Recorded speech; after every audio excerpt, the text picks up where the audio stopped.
Hello friends, welcome to legal basic channel. आज का topic है list of documents required by financial और operational creditors to file a case in NCLT court. मतलब जब कोई financial creditor और या फिर ऑपरेशनल क्रेडिटर जब एक केस डालता है एनसीएलटी कोर्ट में, यानी नेशनल कंपनी लॉ ट्रिब्यूनल के कोर्ट में, तो क्या क्या डॉक्यूमेंट्स की ज़रूरत होती है।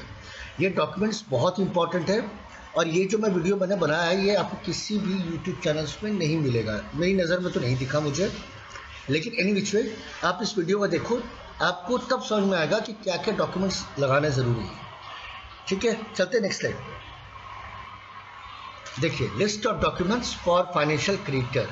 अच्छा, फाइनेंशियल क्रेडिटर ना डिफाइन किया गया section 7 of the IBC code के अंदर। एग्जाम्पल के तौर से देखा जाए तो फाइनेंशियल क्रेडिटर बैंक्स होते हैं, ठीक है।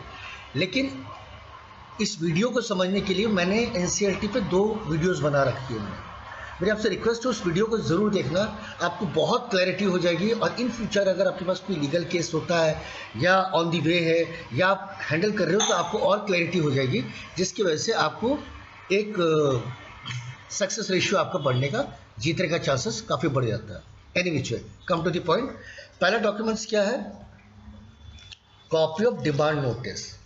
अच्छा, फाइनेंशियल क्रेडिटर ने डिमांड नोटिस किसको दिया? डेप्टर को। अच्छा, डेप्टर कौन होता है? जो पैसा नहीं चुका पाता है, वो हो गया डेप्टर। तो जब आप डॉक्यूमेंट्स अटैच करोगे तो साथ में आपको उसका कॉपी ऑफ डिमांड नोटिस जरूर अटैच करना है कि आपको दिखाना है एनसीएलटी कोर्ट पे कि हमने उसको नोटिस भेजा है। ठीक है। दूसरा, reply off the demand notice send bye the corporate debtor. जब फाइनेंशियल क्रेडिटर कॉर्पोरेट डेप्टर को कोई लीगल नोटिस भेजता है तो चांसेस है कि कॉर्पोरेट डेप्टर भी उसका रिप्लाई तो करेगा ना कुछ तो करेगा। या ये हो सकता है वो बोले कि मैं 15 दिन में पेमेंट कर सकता हूँ, या कुछ और भी रीजंस दे सकता है वो। तो जो भी उसका रिप्लाई होगा एज पर लीगल, वो उसको साथ में डॉक्यूमेंट्स को लिस्ट ऑफ डॉक्यूमेंट्स पे वो भी अटैच करना होगा। Third, evidence of default. अब फाइनेंशियल क्रेडिटर एक बैंक है, वो एविडेंस क्या लगाएगी? एविडेंस बहुत कुछ लगा सकती है, जैसे कोई चेक बाउंस हो गया। वो जो चेक बाउंस का होता है, जो बैंक के पास रिसिप्ट होती है, वो उस पर प्रॉपर स्टैंप होना चाहिए। फोटो कॉपीज नहीं चलेगी इसमें कि फोटो कॉपी लगा दिया, आपको प्राइमरी एविडेंस लगाना होगा। ठीक है, एविडेंस ऑफ डिफॉल्ट की समझ में आ गया। दूसरा, letter exchange between the parties, यानी फाइनेंशियल क्रेडिटर्स और कॉर्पोरेट डेप्टर के बीच में कोई किसी तरह का भी मेल एक्सचेंज हुआ है, व्हाट्सएप एक्सचेंज हुआ है, किसी तरह की कोई और भी तरीके से कॉरेस्पॉन्डेंस एक्सचेंज हुआ है, तो वो भी आपको लिस्ट ऑफ डॉक्यूमेंट्स के साथ साथ अटैच करना पड़ेगा। क्लियर है? और क्या जरूरत होगी? Statement of account showing the financial डेप्ट payment by the corporate debtor, preferably certified by CA और अदर प्रैक्टिसिंग प्रोफेशनल। ऐसा जब फाइनेंशियल क्रेडिटर केस डालेगा तो उसका जो भी कॉर्पोरेट डेप्टर ने तो पैसे नहीं दिए, तो उसका जो भी फाइनेंशियल क्रेडिटर्स का जो पेमेंट स्टेटमेंट ऑफ अकाउंट जो होता है, वो पूरा ड्यूली स्टैम्प होना चाहिए सीए से या किसी अदर प्रैक्टिसिंग प्रोफेशनल से। ये जो मैं स्टेटमेंट ऑफ अकाउंट लगा रहा हूं वो बिल्कुल जेन्युइन है और सही है। बिल्कुल क्लियर है? Board resolution authorising the person who signed the petition. अब बैंक ने केस डाला कॉर्पोरेट डेप्टर पे, अब बैंक में से रिप्रेजेंट कौन होगा कोर्ट में? वकील तो होगा ही होगा, लेकिन कोर्ट जनरली पूछती है हु इज द पार्टी। तो बोर्ड ऑफ रेजोल्यूशन एक ऑथराइज्ड रिप्रेजेंटेटिव अप्रूव करता है कि हमारे केस, सारे लीगल केसेस या जो केस हमने एनसीएलटी के डाले हैं, ये XYZ पर्सन है, ये रिप्रेजेंट करेंगे कोर्ट को other than the legal council. Clear है? Consent of insolvency resolution professional, ये मैंने पिछले वीडियो में बनाया था। अगर फाइनेंशियल क्रेडिटर के पास अपना IRP है, यानी अपना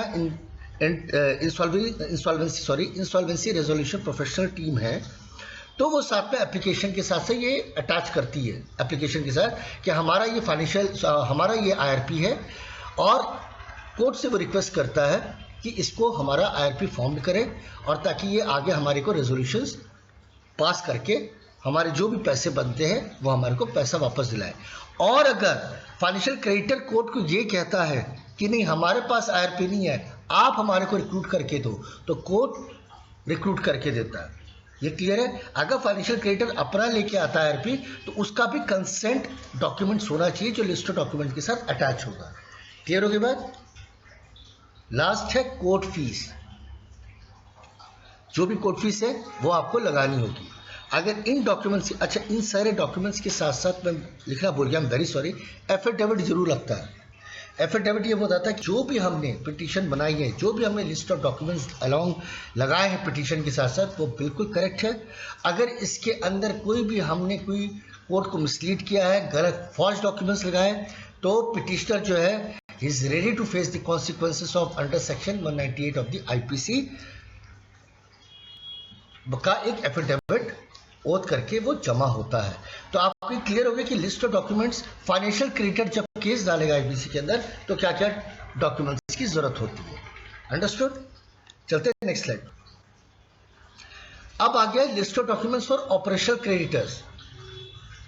ऑपरेशनल क्रेडिटर को डिफाइन किया गया section 8 of the IPC code के अंदर। ठीक है, जैसे मान लीजिए ऑपरेशनल क्रेडिटर का मैं एक एग्जांपल देता हूं। एक कंपनी और एक कंपनी ए है और एक कंपनी बी है। दो कंपनी आपस में गुड एंड जो सप्लाई देते हैं, मतलब कोई ए जो कंपनी है वो रॉ मटेरियल बनाती है, बी है उस रॉ मटेरियल का वो बनाती है, पैकेजिंग करती है। जैसे एक कंपनी है वो गत्ते बनाती है, दूसरी कंपनी जो है उसका क्या करती है, बॉक्सेस बनाती है। जैसे एग्जांपल से बता रहा हूँ, जैसे पिज़्ज़ा आप मंगाते हो तो डोमिनोज का देखा होगा, या मोबाइल फोन्स होते हैं उसके जो कवर बॉक्सेस होते हैं। तो एक कंपनी रॉ मटेरियल बना रही है, एक कंपनी क्या कर रही है, उसका बॉक्स बना रही है। तो दोनों कंपनी का आपस में एक एग्रीमेंट है कि हम आपको इतना माल सप्लाई करेंगे, हम आपको इतना पेमेंट करेंगे। ये कंडीशंस है। ठीक है, चलते हैं क्या क्या डॉक्यूमेंट्स की जरूरत होती है जब ऑपरेशनल क्रेडिटर केस फाइल करता है अगेंस्ट द कॉर्पोरेट डेब्टर के अंदर। कॉर्पोरेट डेब्टर फिर कौन हो गया, जो पैसे नहीं चुका पा रहा है। It's a very simple. चलते हैं नेक्स्ट स्लाइड, चलते सॉरी डॉक्यूमेंट्स में। ये तो मैंने बताया रखा कि आपको लीगल नोटिस तो देना पड़ेगा। ठीक है, ये भी मैंने बता रखा है कि अगर कोई रिप्लाई करता है कॉर्पोरेट डेब्टर लीगल का नोटिस का, वो भी आपको लगाना पड़ेगा। ये है invoice showing supply of good and service along with the GST certification copy. अब एक कंपनी ने दूसरी कंपनी को रॉ मटेरियल भेजा, तो जितने भी इनवॉइसेस उसके पेंडिंग है, जितना भी अमाउंट उसका पेंडिंग है, तो कॉपी ऑफ इनवॉइस लगेगी। साथ में जीएसटी का जो सर्टिफिकेशन उसने ले रखा है वो भी लगेगा। क्लियर है? दूसरा, correspondent exchange between the party. दोनों कंपनीज है, दोनों की मेल में कोई के मेल्स पे कोई बात हुई होगी, उसकी मेल का लिस्ट ऑफ डॉक्यूमेंट्स के साथ लगेगा। कोई व्हाट्सएप चैट से बात हुई होगी, किसी तरह का भी कॉरेस्पॉन्डेंस जो दोनों पार्टीज की एक्सचेंज हुआ है वो भी लिस्ट ऑफ डॉक्यूमेंट्स पे लगेगा। An affidavit swearing that no notice was given by the corporate debtor relating to dispute। आप समझिए कि अगर ये तो ऑपरेशनल क्रेडिटर केस डाल रहा है कॉर्पोरेट डेब्टर पे, लेकिन डालने से पहले अगर कॉर्पोरेट डेब्टर में कोई उसको ऑपरेशनल क्रेडिटर को कोई लीगल नोटिस भेज रखा है कि आपका इनवॉइस गलत है, आपका माल ठीक नहीं आ रहा है, हमने आपको बहुत बार बताया, कोई भी किसी तरह का डिफॉल्ट हो, तो वो उसको कोर्ट को बताना पड़ेगा। किसको? ऑपरेशनल क्रेडिटर को। अगर किसी तरह का लीगल नोटिस नहीं दिया है तो वो लिस्ट ऑफ डॉक्यूमेंट्स के साथ एक एफिडेविट पे जाएगा कि कॉर्पोरेट डेब्टर ने हमें किसी तरह का भी डिस्प्यूट नोटिस नहीं भेजा है रिगार्डिंग दिस इनवॉइसेस और regarding this payment outstanding. Board resolution authorize the person who signed the petition. ये मैंने आपको बता रखा है कि एक कंपनी एक रेजोल्यूशन पास करती है और एक पर्सन को ऑथराइज करती है कि हमारे बिहाफ पे ये लीगल केस देखेंगे apart from the legal council. दूसरा क्या है? Consent of IRP. ये मैंने आपको बता रखा है, consent of insolvency resolution professional. ये बहुत इंपॉर्टेंट है। Copy of certificate from the financial institute maintaining accounts of the operational creditor confirming that there is no payment of an unpaid operational debt by the corporate debtor। मान लीजिए अब operational creditor जो है उसका किसी bank के साथ तो अकाउंट खुला होगा, करंट अकाउंट कहते हैं या सेविंग अकाउंट कहते हैं, तो वो जो बैंक है उसको एक सर्टिफिकेट देगा, ये इनवॉइस की कॉपी का कोई भी जितना भी अमाउंट पेंडिंग है इनकी तरफ से कोई भी अमाउंट नहीं आया है, इसकी तरफ से कॉर्पोरेट डेब्टर की तरफ से।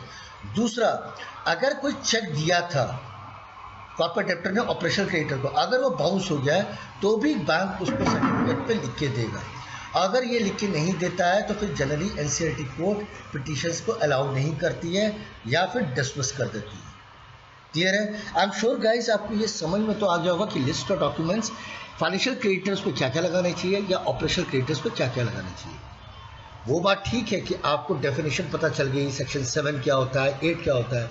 जब आप केस आप हैंडल करोगे तो आपको डॉक्यूमेंट्स क्या क्या लगानी पड़ेगी वो तो आपको देखना ही पड़ेगा। अच्छा, इसके साथ साथ इस पर कोर्ट फीस भी लगेगी और एक एफिडेविट भी लगेगा जो मैंने आपको बताया था। गाइस ये वीडियोस पे ना मैं पीछे 2 वीडियोस की डिस्क्रिप्शंस भेज दूंगा, आप उस वीडियोस को जरूर देखिएगा। ठीक है, wishing you all the best, take care, have a good day.